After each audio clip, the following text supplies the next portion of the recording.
No dia 3 de setembro de 1965, Norman Muscarello caminhava pela estrada que liga Amesbury, Massachusetts, a Exeter, New Hampshire, Estados Unidos.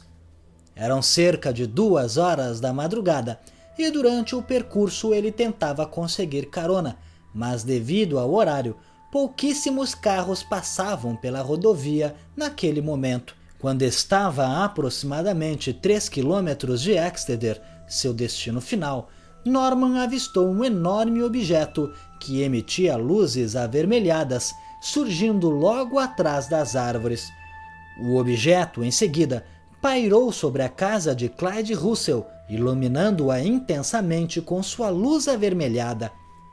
Norman conta que o objeto era maior que a casa e estimou seu tamanho em cerca de 30 metros. O objeto possuía inúmeras luzes ao longo de sua fuselagem que piscavam seguidamente. Assustado com o que via, Norman se jogou em uma valeta que ficava na lateral da estrada e somente após alguns segundos escondido resolveu olhar novamente, mas o objeto já havia desaparecido. Ele ainda foi até a casa chamar o proprietário, mas ninguém atendeu. Em seguida, Norman conseguiu carona com um casal que passava pela estrada de carro e chegou até Exeter, onde imediatamente foi à delegacia contar o ocorrido. O oficial de plantão era Reginald Toland, que a princípio não acreditou na história, mas devido à insistência e ao pânico demonstrado por Norman, resolveu chamar uma viatura para verificar o que estava acontecendo. O policial Eugene Bertrand chegou em seguida à delegacia e contou que durante sua patrulha encontrou um carro parado na estrada, com uma senhora apavorada dentro. Ela contou a ele que foi perseguida por um enorme objeto que emitia uma intensa luminosidade avermelhada por cerca de 20 quilômetros na mesma estrada que Norman estava. O policial Eugene então levou Norman até o local do incidente. Chegando lá, tudo estava normal e não havia nenhum sinal do ocorrido.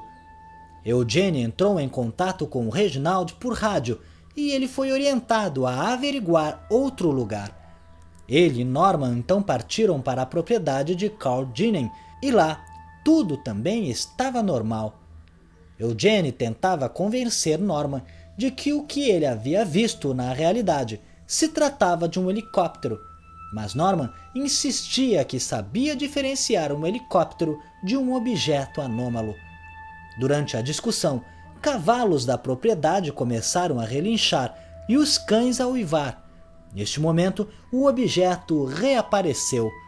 Ele era redondo e extremamente brilhante, emitindo uma luz avermelhada, assim como na descrição de Norman. Eugene sacou a arma e pensou em disparar contra o objeto, mas em seguida mudou de ideia, puxando Norman pelo braço e o levando até o carro. Ao alcançar seu rádio, Eugene relatou o ocorrido e mais um policial foi enviado ao local.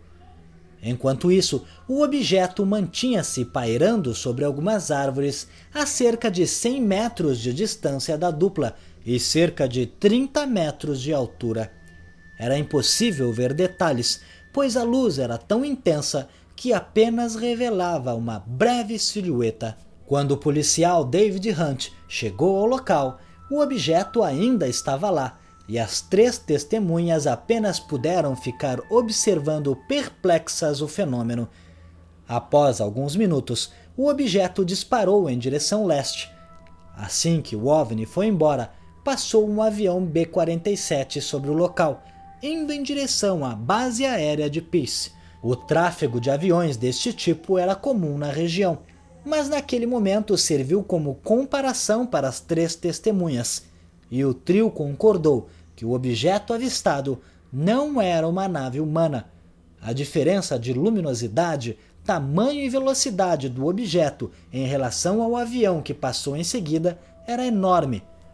Neste meio tempo, o oficial Reginald, que havia ficado na delegacia, recebeu várias ligações de moradores que avistavam um estranho objeto sobrevoando a cidade.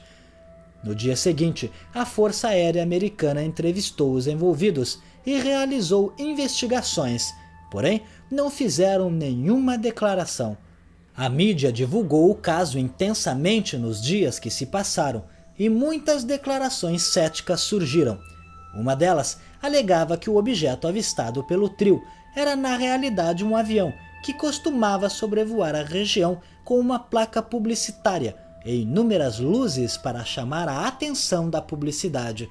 Porém, além do fato de que todas as testemunhas foram unânimes em afirmar que o objeto não era um avião convencional, o proprietário do tal avião que fazia publicidade na região foi procurado e confirmou que no dia e horário do incidente, seu avião estava na garagem. Algum tempo depois, a Força Aérea Americana surgiu com uma nova explicação para o caso. Segundo eles, o avistamento na realidade se tratava de um B-47 que estava se aproximando para pouso na base. Porém, todos na cidade estavam acostumados com este tipo de avião sobrevoando a cidade, e todos sabiam que o incidente não se tratava de um avião.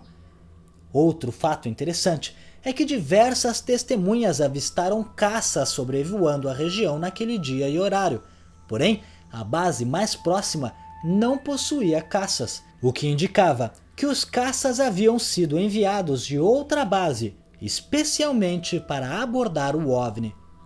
O caso teve inúmeras outras explicações céticas, mas nenhuma delas convenceu. Além disso, a Força Aérea tratou logo de abafar o caso, em uma clara atitude de acobertamento.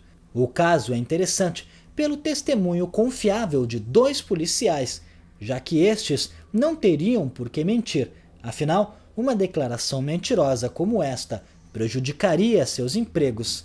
Soma-se também a isso o fato de que eles eram treinados e já estavam acostumados com aeronaves e casos comuns, e mesmo assim se surpreenderam e afirmaram que aquele objeto não era uma aeronave conhecida pelo homem. Mas e você? O que acha? Não deixe de comentar. Se gostou, clique em gostei. Não esqueça de se inscrever no canal e curtir a nossa página no Facebook.